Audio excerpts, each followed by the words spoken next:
حضور علیہ السلام نے ارشاد فرمایا، جس نے کسی شخص کی مصیبت کو دور کیا، کسی مومن کی تکلیف کو دور کیا، وہ تکلیف کسی بھی قبیل سے ہو سکتی ہے، وہ بیماری تھی اس کے علاج میں مدد کی، اس نے کہیں جانا تھا سواری پہ بٹھا کے لے گیا، وہ بھوکا تھا اس کو کھانا کھلا دیا، اس کی جوان بچی تھی اور گھر کی دہلیز پہ بوڑھی ہو رہی تھی، اس نے شادی میں مدد دے دی، اس کی کوئی بھی تکلیف، کوئی بھی مصیبت جس میں وہ پھنسا تھا اس سے اسے نکالا۔ اللہ تعالیٰ اس کے لیے دنیا اور آخرت میں آسانیاں پیدا کرتا ہے۔ اگر آپ یہ چاہیں کہ میری زندگی سہل گزرے تو لوگوں کی زندگیوں کو سوکھا کر دو۔ بعض اوقات ہمارے رویوں سے لوگ اوکے ہوتے ہیں۔ ایک بندہ مجھے کہنے لگا کہ بڑی پریشانی ہے، تو میں نے کہا اللہ کی مخلوق کے لیے آسانیاں پیدا کرو۔ تو اس نے کہا میں تو کسی کو کوئی تکلیف نہیں دیتا۔ میں نے کہا کہ آپ کے گھر کے سامنے گلی کتنی چوڑی ہے؟ تو وہ کہنے لگا 12 فٹ کی گلی ہے۔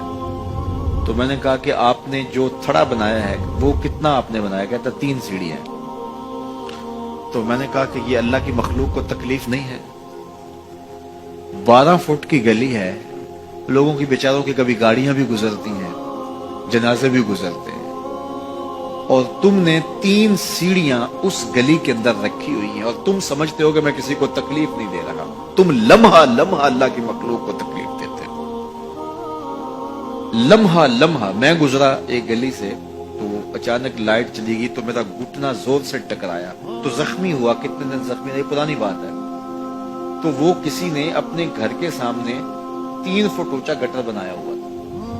8-10 فٹ گلی ہے اور 2 فٹ کا گٹر اونچا بنایا ہے، اور گلی سے ہم جا رہے ہیں تو گھٹنا لگا اور زخمی ہوا۔ پتہ نہیں کتنوں کے زخمی ہوئے ہوں گے، کئی بیمار گرے ہوں گے، لیکن اس نے اس کو ہٹایا نہیں ہے، اس لیے کہ وہ سمجھتا ہے کہ گلی پر اتنا تو میرا حق ہے کہ میں اتنی پہ قبضہ کر لوں۔ تو وہ اللہ کی مخلوق کو تکلیف دے رہا ہے، اللہ کی مخلوق کو اذیت پہنچا رہا ہے۔ اپنی موٹر اس نے باہر لگائی ہے، 10 مرلے کا مکان ہے، سب کچھ اس کے مکان کے اندر موجود ہے۔ اس نے ایک جگہ واش روم بھی اس نے بڑا چوڑا لمبا بنایا ہوا ہے، لیکن 3 سیڑھیوں کے لیے اندر جگہ نہیں ہے، 3 سیڑھیوں کے لیے باہر اللہ کی مخلوق کو تکلیف دے رہا ہے۔ تو اللہ کی مخلوق کو جس قبیل سے بھی آپ تکلیف دو، آپ اگر اونچی آواز کرتے ہو جس سے ہمسایہ تنگ آتا ہے تو یہ بھی اللہ کی مخلوق کو تکلیف دینے کا مطلب ہے۔ ہمارے دین نے تو ہمیں کس قدر آسانیاں سکھائی ہیں، کس قدر سہولتیں ہمارے دین نے ہمیں دی ہیں، اور لوگوں کی جان سوکھی رہے، لوگوں کو تکلیف میں مبتلا نہ ہونے دیں، لوگوں کو اذیت میں مبتلا نہ ہونے دیں۔ میں تو یہ بھی دیکھتا ہوں کہ لوگ 12 فٹ کی گلی ہے اور اس کے اندر دکان ہے، تو سامنے اس طرف کا جو ہے وہ موٹر سائیکل کھڑا کر کے تو اندر سے جو ہے وہ کوئی چیز خرید رہے ہوتے ہیں، تو باہر سے کوئی بیچارہ آ کے ہارن دے رہا اور کھلو جا، کوئی نہیں ٹھکالی پہ۔ یعنی یہ بدتمیزی کی انتہا ہے، اور یہ ہمارے معاشرے کا المیہ ہے، لوگوں کے لیے اذیتیں پیدا کرنا، لوگوں کے لیے تکلیف پیدا کرنا، جبکہ ہمارے دین کی تعلیمات یہ ہیں کہ دوسروں کے لیے آسانیاں پیدا کرو، دوسروں کے لیے جو ہے وہ خیر پیدا کرو تو تمہارے لیے خیر پیدا ہو۔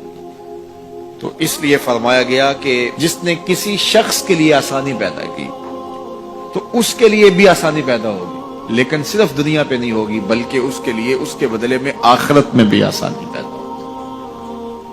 تو یہ اگر ہم مزاجی زندگی بنا لیں تو وقت نہیں لگتا کوئی اس پہ، تو اللہ تعالیٰ جل شانہ آسانیاں پیدا کر دیتا ہے۔ ویسے بھی آپ کسی کی دل جوئی کریں، کسی شخص کی مدد کریں، کسی کے لیے آسانی پیدا کریں محض اللہ کی رضا کے لیے، آپ کے اندر جو طمانینت اترے گی، جو ٹھنڈ پڑے گی، اس کا کوئی جواب ہی نہیں ہے۔